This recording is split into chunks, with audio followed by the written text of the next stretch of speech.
Well, hi there. This is a different scene for today. It's Saturday, and this episode on Saturdays is called Sensuous Saturdays. So, what you find me in the midst of here is my desktop garden that I brought in from another room that I've got off the kitchen where I grow herbs and flowers, things that awaken my senses and that guide me through my daily activities in interesting ways. So, why a focus every day of the week for this particular series here on the K Factor on Blog Talk Radio, where K equals kindness and all the factors that are the things that lead to it? Well, there's a number of things that run through my mind and run through my heart. In the midst of this era in 2020, there's a lot of different things that have happened to all of us. And one of the things that I have found is that I am searching for what my schedule is. I am searching for what my activities are because everything, everything has changed so incredibly, right? And what I find is I'm diving into old practices and things that I've done across the course of my life that have really helped me be grounded, helped me be centered, and helped me achieve what it is that I have a distinct desire to do. And part of that is about health and well-being and across many dimensions, because real health and well-being is a very holistic activity and endeavor. And not only does it include your mind and your body in terms of exercise and nutrition, and your spirituality in terms of what your faith is for those things that take the weight of the world and lift it off your shoulders, but it's also about this magnificent experience that we get to have here inside of this body in this lifetime. And it's sensuous. It is so rich. We have got vision ability with our eyes. We've got a sense of smell through our nose, our whole olfactory system. We have the ability to hear. We have the ability to taste. We have the ability to touch.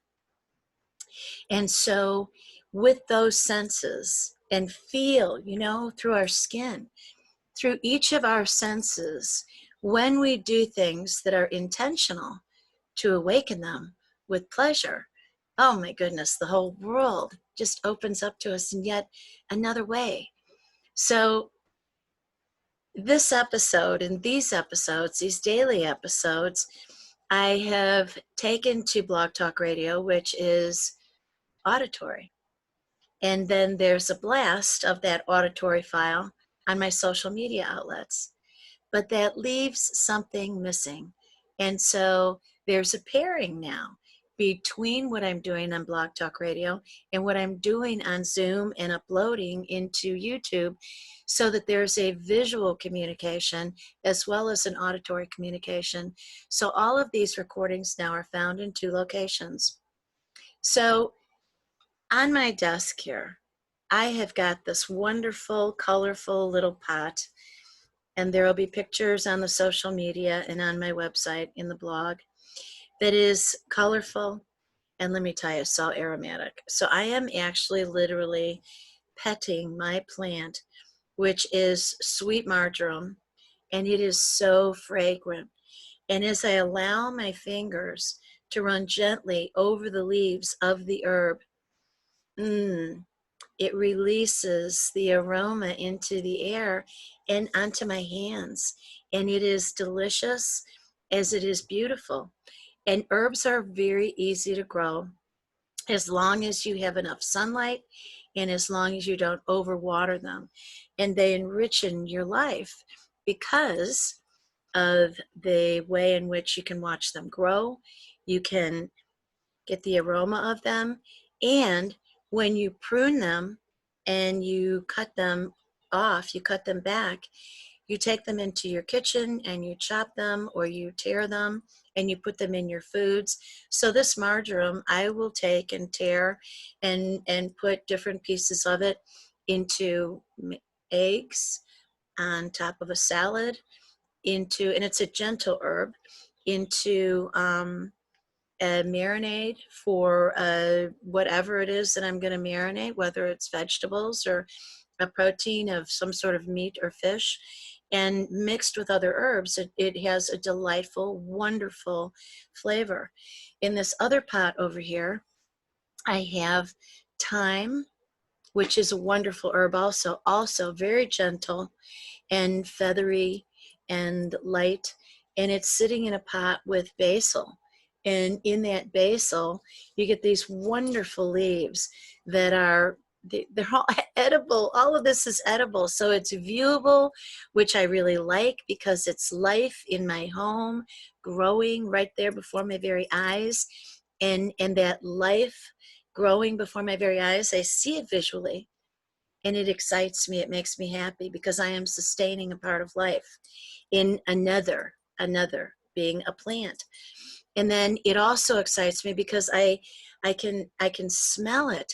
And as I smell it, all those experiences of the aromas coming into your olfactory through your nasal passages, it enlivens your brain as neurons are firing to process that information.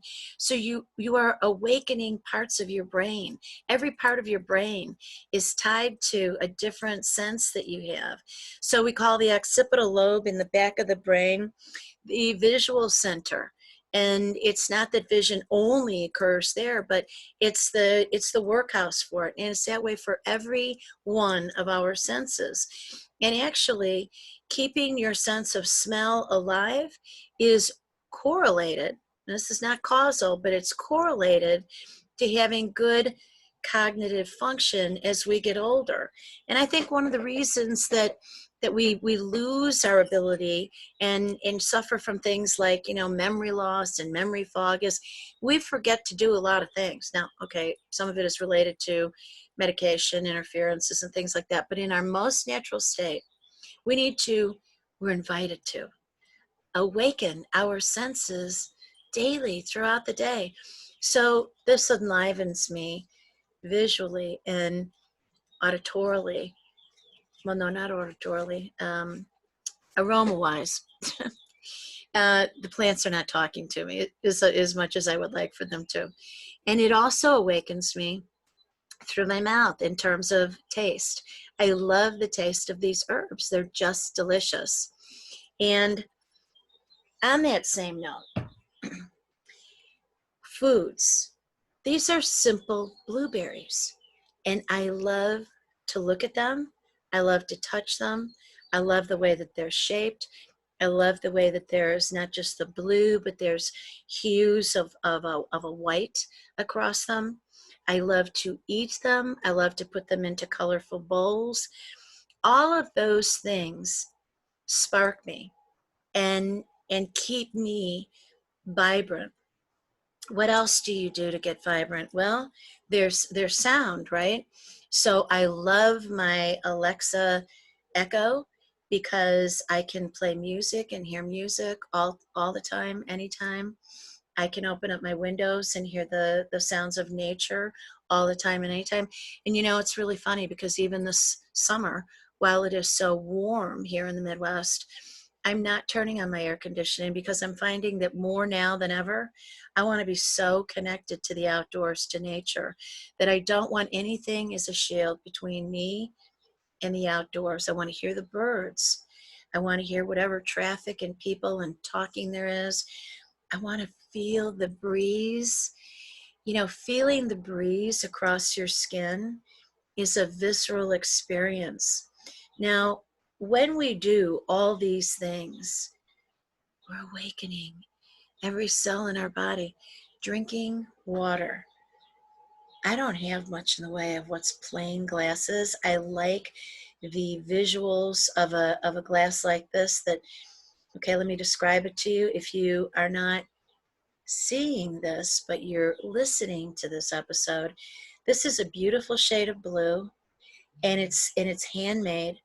And so it has got a design on it. And when I rub my hands over it, when I'm holding it, It's a lovely experience that actually is awakening my nerve endings in my hand, in my fingers. And that's all related to the ancient practice of massage and of acupuncture and acupressure. We have got all of our nerve endings in our periphery coming to the end of their journey, and we're awakening them gently when they're there. It's lovely. And when you practice these things every day, you get a wonderful recharging. And you know what? It ties us back into life. More now than ever, I am using my perfumes. Like, this is a really old fashioned one. This was my mother's favorite, along with one called Chantilly, which I also use. This is Emerald. And I just give myself a little squirt of it on my neck, on my hand, and I have memories elicited. You know, memory elicitation through aroma is incredibly powerful. This practice of going back to familiar aromas, things that elicit wonderful memories for you, are part of why bread machines are so popular, because they elicit memories of safety and the aroma of baking, home, and groundedness, or walking into a bakery and loving the experience of the people in there and the aromas and the sweetness and all those things associated with it. When we tie our activities of our physical senses into our daily activities, we awaken the brain, we stimulate the body, and we allow an inner joy that we are all in search of to ignite. How is that for a wonderful process, a thought? I do the same thing with lotions. I pick aromas that are pleasant for me. And sometimes I don't want any aroma. I want something very soft. I love baby powder because it has a lot of positive solicitations for me in my mind of memories. Music, we all have our favorite, don't we? The sounds we absolutely love to hear. I will very frequently begin my day in silence with the sounds of nature and then ask my Alexa to play me relaxing classical, play me relaxing jazz, play me the Beach Boys or the Beatles, whatever it is that I want to do with my mood. I know that I can influence with what I allow in auditorily. I want to know what's going on in the world, and so I will turn on the news. However, that stimulation, both visually and auditorily, gives me a visceral response that tells me I've had enough. And then I need to retreat to these other things that I'm describing to you here. Because we get on overload, don't we? We get on overwhelm. When I get on overwhelm, I back up and I come back to my basics.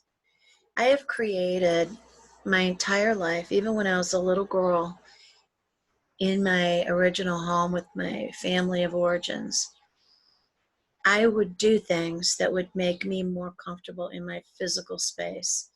The way that I had set up my little crib and had my little buddies in the bed with me, and how soft the fur was, or my dolls and the way that I like to hold them and experience them and touch them, right? Brush their hair. Chatty Cathy had hair.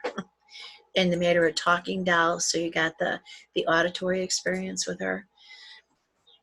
As you grow up, you accumulate items like collections of pillows that are soft, that are crisp, that you put your head on at night, or you have a body pillow that you hold on to. These are all sensuous experiences because they're awakening our senses, and it's very comforting.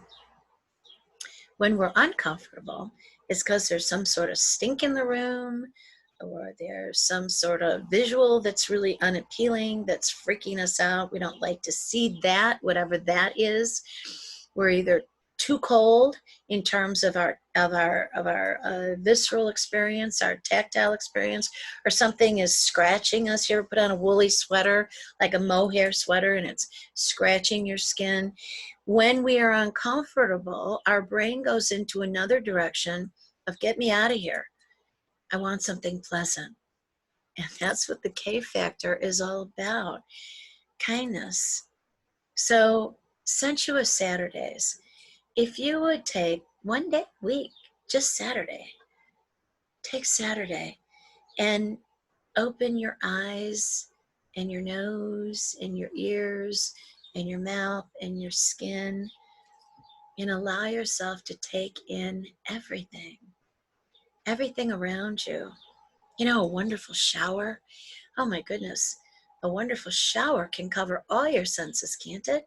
You hear the water running and you feel it on your body and you see it, and your products can be so wonderfully aromatic and lovely. There's a tea tree oil product that I love to use that I was using as a shampoo, and then I realized it tingled my scalp and it also tingles my skin, and it just feels enlivening. And I get out of that shower and my brain function is improved because I am enlivened, replenished, refreshed. I want that experience, particularly these days when I'm being bombarded, aren't you, with all kinds of other things. So the ways in which we can make it really simple and be in our own space and create what is lovely for us, strengthening for us, is so important. What is it that you do with your clothing? I like to wear as natural a clothing as I possibly can, things that feel really good against my skin. I want the temperature in my environment to be very comfortable. I want the things that go into my head to be pleasing and inspiring and healthy, and not causing me to back up and rebel and say, no, no, no more. As a matter of fact, I have a theory, and this isn't political, this is humanitarian. I think if we could invite everybody in our country to participate in this, it would calm so much down. Now, some people are going to say, what an idiotic idea. It's not that simple. Kinda. It kinda is. If we could all relax and replenish and allow ourselves the experiences that are about niceties, that are about gentility, and just have a gentler, kinder, kindler, kinder world, right? The anger that we have in our country right now is seemingly insurmountable, but it is surmountable. We can get through this and release it. And those of us who are feeling like we have the motivation, the inspiration, I think we ought to engage in practices that promote kindness, where in the K factor, kindness are all the factors that lead to goodness and kindness. And isn't kindness really, you've heard me say this if you've been here before, the ultimate currency of humanity, of the world? Because it's through kindness that we get everywhere. And if we dial way back in the messaging of what it is that people ever call for in any kind of movement, whether it's aggressive or it's really passive, like when Gandhi stopped eating, he was very passive in his protest. And the people who we have now who are protesting, not so passive, very aggressive. But everybody is really at the core asking for a consideration. And I dial that back and I say they're looking for kindness. But sometimes people get so amped up, they don't even know that they want the kindness. They want retribution instead. I vote for kindness 100% of the time. So thank you for joining me here today. This is kind of a funny episode for me to do. And I'm going to keep on doing it and bringing things to you. And as a matter of fact, I'm going to do this episode in particular on Saturdays with a Facebook Live. I will have the camera turned on different things that are going to awaken your senses. And I'm going to refer you to a show which I don't think is on anymore, but it was called The Epicurious on National Public Radio. And Epicurious was all about foodies and what you could do in the kitchen. And there was a wonderful woman who narrated that show, and the way that she would talk and describe the food, even though it was on the radio, you felt like you were right there. So right now, I hope you feel like you're right here in my house garden. And I hope as you are listening or watching, you're finding a certain kind of peace. So my request to you as I close this out is to say, find things on you 90 seconds right now and in your midst right now, and awaken your senses and have a beautiful, wonderful day. This is your host, Dr. Deb Carlin, signing out as ever, wishing you well in every kindness possible. Bye.